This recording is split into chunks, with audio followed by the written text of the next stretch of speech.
আসসালামু আলাইকুম সুপ্রিয় শিক্ষার্থী বন্ধুরা, পঞ্চম শ্রেণীর। আজ আমি তোমাদের দেখাবো চার প্রক্রিয়া সংক্রান্ত সমস্যার সমাধান। চার প্রক্রিয়া সম্পর্কিত সমস্যার সমাধান। প্রথমে পৃষ্ঠা 13 দেখাবো। পৃষ্ঠা 13 দেখো, পৃষ্ঠা 13তে শুরুতে একটি অঙ্ক আছে। 6টি চেয়ার ও 4টি টেবিলের মূল্য একত্রে ৯,৫৭০ টাকা। দেখো কি হয়েছে, ৯,৫৭০ টাকা। এই টাকা দিয়ে কি পাবো তুমি? পাবা হলো তোমার 6টি চেয়ার, 6টি চেয়ার। আর কি পাবা? 4টি টেবিল, 4টি টেবিল, টেবিল। ঠিক আছে, 6টি চেয়ার আর 4টা টেবিলের দাম একত্রে এত টাকা। এখন দেখো এখানে একটা তথ্য দেওয়া আছে, সেটা হচ্ছে একটি চেয়ারের দাম দেওয়া আছে। একটি চেয়ার, একটি চেয়ার কয় টাকা? একটি চেয়ার দেওয়া আছে 625 টাকা, 625 টাকা। এখন উত্তরে বলেছে একটি টেবিলের দাম কত, একটির দাম কত, এটা আমাদের চেয়েছে। খেয়াল করো, তোমরা নিশ্চয়ই বুঝতে পারবা একটি চেয়ারের যে দাম, 6টার দাম কত, তার 6 গুণ। তাহলে আমরা 6টা চেয়ারের দাম পেয়ে যাবো এখানে। তারপরে আচ্ছা এটা আমরা করে নেই। দেখো কি হবে, দেখো একটি চেয়ারের চেয়ারের দাম 625 টাকা। তাহলে অতএব 6টি চেয়ারের দাম 625 গুণ 6 টাকা। তাহলে কত হয়? 5 6 30 শূন্য, হাতে 3, 7 গুণ 12 আর 3 15 5, হাতে 1, 6 6 36 রাখে 37, এত টাকা। এখন লক্ষ্য করো, যদি আমরা 6টি চেয়ার ও 4টা টেবিল থেকে এই 6টা চেয়ার বাদ দেই, তাহলে কি আসবে? আমাদের 4টা টেবিলের দাম চলে আসবে, আসবে না? এখান থেকে মোট দাম থেকে আমি 6টা চেয়ার বাদ দেবো, মানে বের করে দেবো, তাহলে অবশ্যই 4টি টেবিলের দাম এসে পড়বে। তাহলে আমি লিখতে পারি যে 4টি টেবিলের দাম, টেবিলের দাম কত?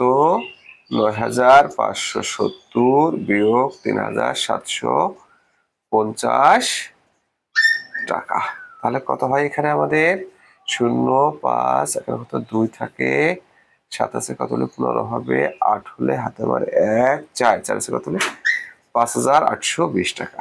এখন লক্ষ্য করো, 4টা টেবিলের যে দাম, একটার দাম কত? নিশ্চয়ই 4 ভাগের 1 ভাগ, কারণ 4টার যে দাম হয় একটার দাম 4 ভাগের 1 ভাগ। অতএব একটি টেবিলের দাম 5,820 ভাগ 4 টাকা। তাহলে কত হয় ভাগ দিলে? 4 একে 4, তারপরে 4 4 এ 16, 17 18, 4 5 এ 20, তাই না? আবার 4 5 এ 20, 1415 টাকা। ওকে ফ্রেন্ডস, আমরা এরপরে দেখতে পেলাম। দেখো একই ধাঁচের অঙ্ক আর একটা দেওয়া আছে, সেটা হলো একদম নিচের দিকে তোমার 2 নম্বর নাম দিয়ে আর একটা অঙ্ক দেওয়া আছে। দেখো সেটা হচ্ছে কি বলছে, 192 টাকা দিয়ে 192 টাকা দিয়ে কি কেনা যাবে? 12টি বিস্কুট, 12টি বিস্কুট, বিস্কুট। আর কি কেনা যাবে? 30টি চকলেট। কয়টি? 30টি চকলেট। দেখো এই টাকা দিয়ে 12টা বিস্কুট আর 30টা চকলেট কেনা যাবে। সেক্ষেত্রে এখানে দেওয়া আছে একটি বিস্কুট 6 টাকা, তাহলে এক একটা বিস্কুট কয় টাকা? 6 টাকা। এখানে বলছে একটির দাম কত, একটির দাম কত, কি একটি চকলেটের দাম কত। ওকে, তাহলে দেখো যেহেতু এখানে 6টি বিস্কিটের দাম দেওয়া, সরি একটি বিস্কিটের দাম দেওয়া আছে, তাহলে একটা বিস্কিটের যে দাম 12টার দাম কত? 12 গুণ। তাহলে আমরা এটাকে বের করে নেই। দেখো একটি বিস্কুটের দাম কত? 6 টাকা, 6 টাকা। অতএব 12টি বিস্কুটের দাম 6 গুণন 12 টাকা সমান 72 টাকা। লক্ষ্য করো, আমরা যদি এই 12টি বিস্কিট আর 30টা চকলেট থেকে 12টা বিস্কিট বাদ দেই, তাহলে কি পাবো আমরা?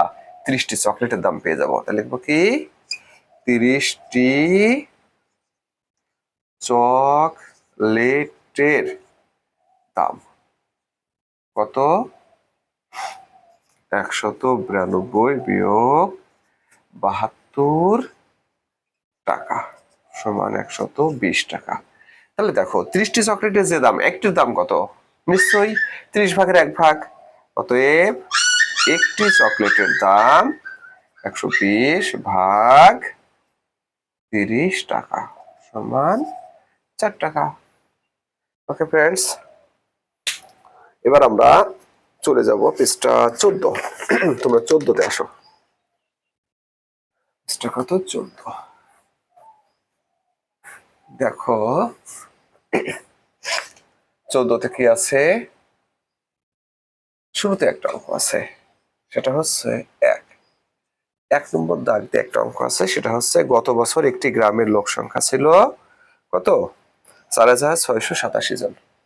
4687 জন এই লোকটা ছিল গ্রামে, ঠিক আছে? এখান থেকে আরো এতজন লোক গ্রামে আসলো।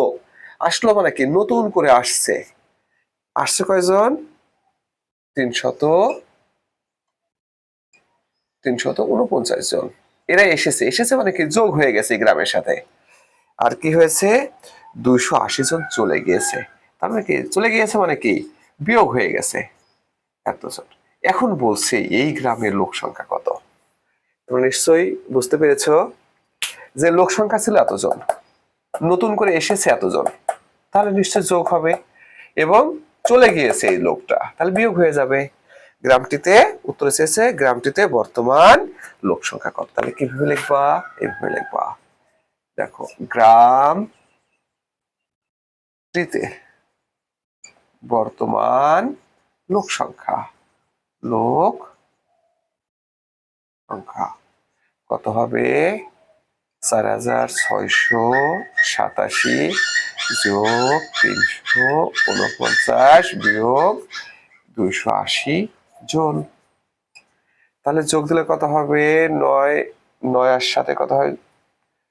তোমার 16 6 হাতে 1 5 5 আর 8 13 3 হাতে 1 4 4 আর 6 10 0 হাতে 1 বিয়োগ 280 জন।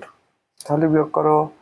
0 6 8 আছে কত হলে 13 হবে, 5 হলে হাতে 1, 3 আছে কত হলে 10 হবে, 7 হলে হাতে 1 4।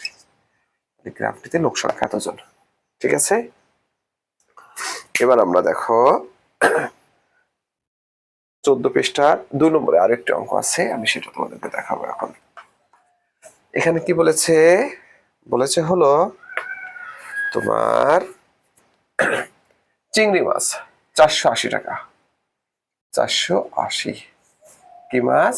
1 কেজি চিংড়ি। 1 কেজি চিংড়ি। 1 কেজি চিংড়ি। ওকে।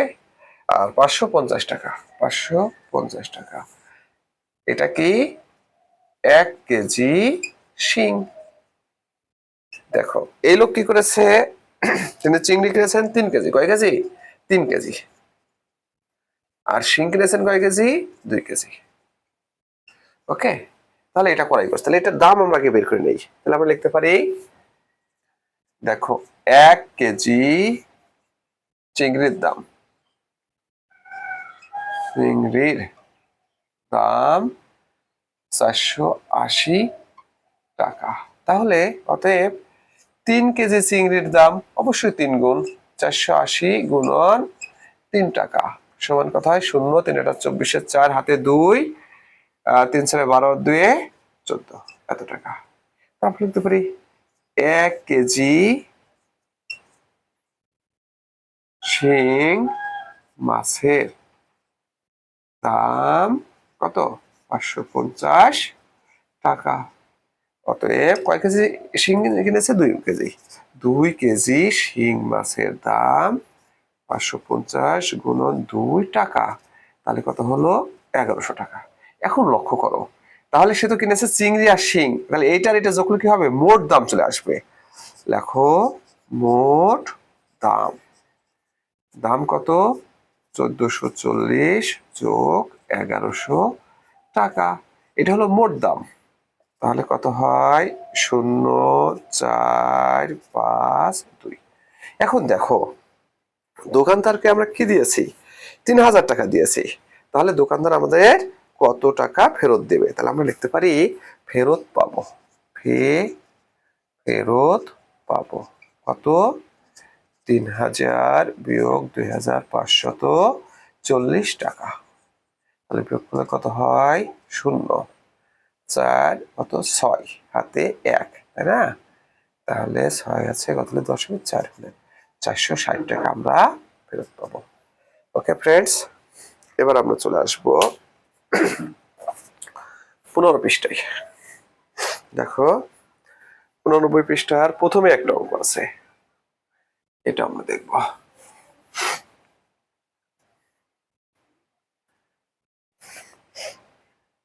দেখো 15 পৃষ্ঠা, এক নম্বরে একটা অঙ্ক আছে, সেটা হচ্ছে তোমার আলতাফ সাহেবের মাসিক বেতন। মাসিক বেতন হলো এটা কত? 9870 টাকা। এটা সে মাসে বেতন পায়। এই বেতন থেকে সে 3800 টাকা কি করে? বাড়ি ভাড়া দেয় বা বাসা ভাড়া দেয়। আর 5650 টাকা সংসারের কাজে ব্যয় করে বা পারিবারিক কাজে ব্যয় করে। অবশিষ্ট টাকা তিনি ব্যাংকে জমা রাখেন। তাহলে এক বছর সে কত জমা রাখে? তাহলে আয় থেকে আমরা এই ব্যয়টা বাদ দেবো। তাহলে আমাদের চলে আসবে যে এক মাসে কত টাকা তিনি জমা করেন, তাই না? তাহলে আমরা বলতে পারি এক বছর সমান 12 মাস। ঠিক আছে, তাহলে আমরা লিখতে পারি এক মাসে জমাই কত টাকা? 9870 বিয়োগ 3800 বিয়োগ 5650 টাকা। এই টাকাটা সে জমায়, কারণ কি তার আয় থেকে যখন আমরা দুটা ব্যয় বাদ দেবো তখন আমাদের জমানো টাকা চলে আসবে। আমরা বিয়োগ করে দেখি, দুটা বিয়োগ তো একসাথে করা যাবে না। প্রথমে আমরা এই বিয়োগটা করে দেখি। 0 কত হবে? 7,006 বিয়োগ 5650 টাকা। তাহলে এখানে কত থাকে? 0,2,4, তাই না? হ্যাঁ, 420 টাকা।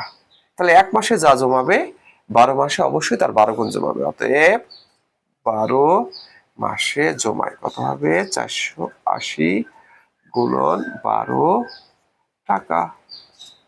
কত হয় তোমার? 0 8 12 96, 96 হাতে 9, 4 এবং 48, 48 49 50 51 52 53 54 55 56 57 5 7 57।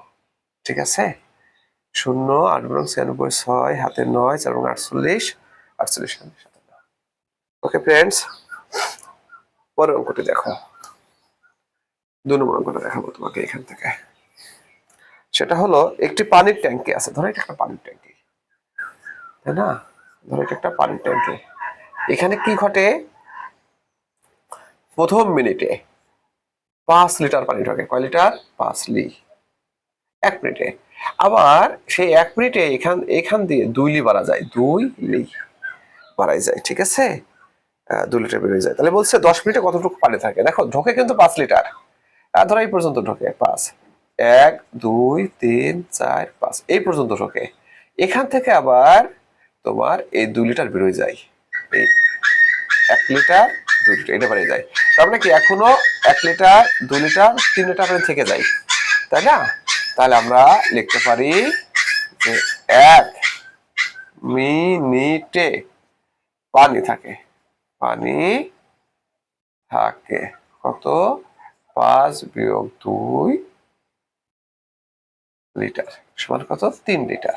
অতএব 10 মিনিটে পানি থাকে 3 গুণন 10, কারণ 1 মিনিটে যা থাকবে 10 মিনিটে অবশ্যই তার 10 গুণ সমান 30 লিটার। ওকে ফ্রেন্ডস, তাহলে এবার আমরা চলে আসব 16 পৃষ্ঠা। দেখো 16 পৃষ্ঠায় অঙ্কগুলো দেখবো আমি, তোমরা দেখে নাও। প্রথমে একটা অঙ্ক আছে 16, সেটা হলো রিয়া, মিনা ও রিনার একত্রে কত টাকা আছে? 7,532 টাকা আছে। কার কার? রিনা আর হচ্ছে মিনা, এই দুজনের একত্রে এত টাকা আছে।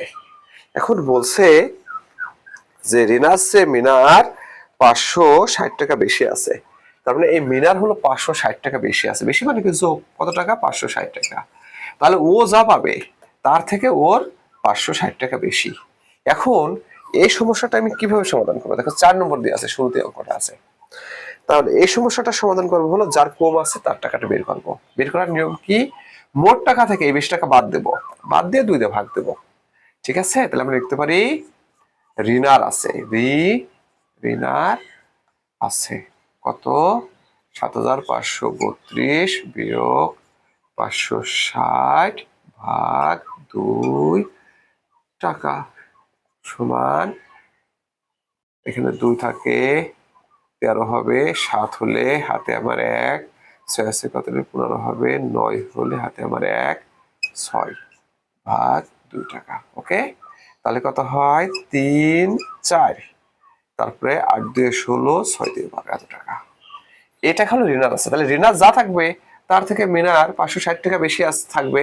তাহলে লিখতে পারি অতএব মিনার আছে, মিনার আছে কত? 3,486 যোগ 560 টাকা। তাহলে কত হয়? দেখো 6, তোমার 6 আর 8 যোগ করলে 14, 4 হাতে 1, 6, 6 আর 4 10, 0 হাতে 1, 4, এত টাকা। ওকে ফ্রেন্ডস, দেখো 5 নম্বর দিয়ে মাঝে আরেকটি অঙ্ক আছে, এটা পিতা পুত্রের অঙ্ক। দেখো এখানে বলছে পিতা ও কন্যার বয়সের সমষ্টি 80 বছর। 5 নম্বর কত? পিতা কন্যার বয়সের সমষ্টি কত? 80 বছর। কার কার বয়স? পিতা আর হচ্ছে কন্যা, এই দুজনের বয়সের সমষ্টি হলো 80 বছর। এখানে একটা শর্ত দেওয়া আছে, পিতার বয়স কন্যার বয়সের 4 গুণ। তাহলে আমি লিখতে পারি ধরি কন্যার বয়স, কন্যার বয়স 1 গুণ, তাহলে পিতার বয়স, পিতার বয়স কত হবে? তোমার 4 গুণ। তাহলে এখান থেকে আমরা কি পাই? মোট বয়স, মোট বয়স, মোট বয়স কত? মোট মানে কি? যোগ, তাহলে 5 গুণ। এখন বলতে পারি আমরা অতএব কন্যার বয়স, কন্যার বয়স কত? তোমার 80 ভাগ 5 বছর সমান 5 16, 80 বছর।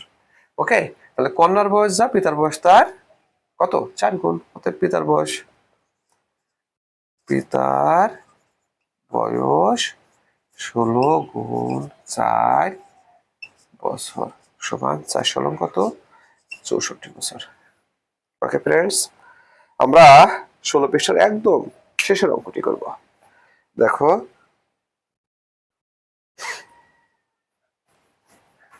শেষের অঙ্কটি হলো এরকম, একই অঙ্ক, প্রথমে যে 4 এবং শেষের যে 4 সেটাও একই অঙ্ক। তোমরা একটু লক্ষ্য করলে বুঝতে পারবে। এখন এখানে বলা হয়েছে মলি আর রাজুর, মলি আর রাজুর কত? 8,580 টাকা আছে। কয় টাকা? এত টাকা। এই টাকা হলো কার কার? মলি আর হচ্ছে রাজু, রাজু। এখানে বলছে রাজু অপেক্ষা মলির এত টাকা কম। মলির কম মানে কি? রাজুর বেশি। কত টাকা বেশি আছে? 480 টাকা। আর আমরা তো জানি যার কম তার টাকা বের করতে হয়। তাহলে লিখতে পাবো আমরা মলির আছে, মলির আছে কত? 8,580 বিয়োগ 480 ভাগ 2 টাকা। তাহলে বিয়োগ করলে কত হয়? 0 0 হাতে আমার কত থাকে? 1, তাহলে এখানে 1 থাকে 8, এত টাকা, এত ভাগ 2 টাকা। তাহলে কত হয়? 4050 টাকা। তাহলে এটা মলের যদি থাকে এটা, তাহলে রাজুর কত? এত টাকা বেশি থাকবে, 480 টাকা। অতএব রাজুর আছে, রাজুর আছে কত? 450 যোগ 480 টাকা। তাহলে কত হয়? 0 3 3 হাতে 1 4 1 5 4, এত টাকা হচ্ছে মলের আছে। তো ফ্রেন্ডস, আমরা এখন 17 পৃষ্ঠায় আসবো।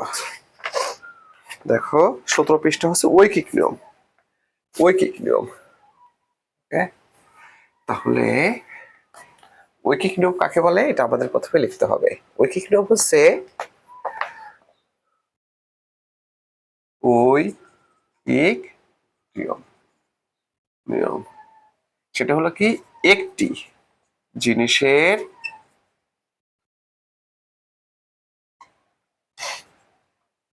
দাম বের করে অন্য সমগ্র জিনিসের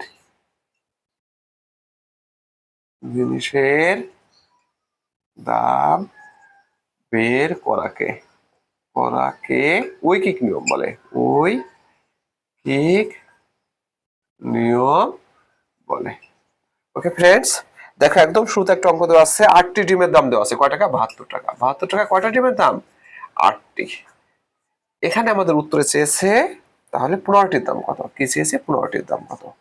তো যথারীতি আমরা একটির দাম বের করব, এই 8টি থেকে একটির দাম বের করব, সেখান থেকে আমরা 15টির দাম বের করব। কিভাবে? দেখো 8টি ডিমের দাম, ডিমের দাম 72 টাকা।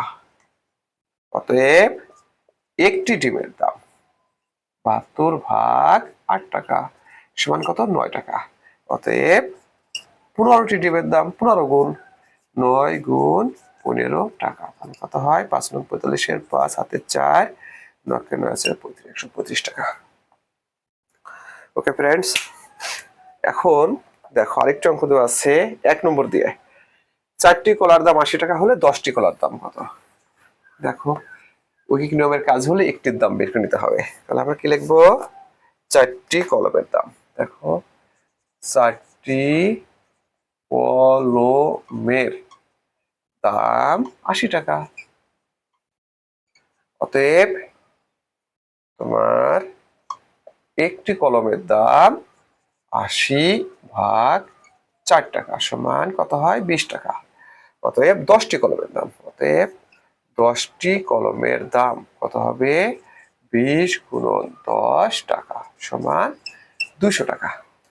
ওকে, এটা হচ্ছে 1 নম্বর অঙ্কটা, ঐকিক নিয়ম 16 পৃষ্ঠার। তাহলে দেখো পরের অঙ্কটা দেখো, একটি কারখানায় 5 দিনে 2450টি মোটরসাইকেল তৈরি হয়, 4 সপ্তাহে কয়টি মোটরসাইকেল তৈরি হয়? এটা বের করতে হবে। তাহলে প্রথমে আমাদের 4 সপ্তাহ সমান কয়দিন এটা বের করতে হবে। লেখো 4 সপ্তাহ সমান 4 গুণ 7 দিন সমান 28 দিন। আমরা লিখতে পারি যে 5 দিনে তৈরি হয় কয়টি? 2450টি কি মোটরসাইকেল। অতএব একদিনে তৈরি হয় 2450 ভাগ 5টি, তাহলে কত হবে? 4 5 20, তারপর 5 9 45 0। অতএব 28 দিনে তৈরি হয় 490 গুণন 28টি। ওকে ফ্রেন্ডস, এটার উত্তর তোমরা বের করে নেবা, ঠিক আছে? তারপরে দেখো 3 নম্বরে একটা অঙ্ক আছে, সেটা হচ্ছে যে 4 মিনিটে হাঁটে হাঁটে 200 মিটার, তাহলে আধা ঘন্টা, আধা ঘন্টা সমান কত? আধা ঘন্টা সমান 30 মিনিট। মিনিট, তাহলে আমরা লিখতে পারি 4 মিনিটে হাঁটে, কত? 200 মিটার, 200 মিটার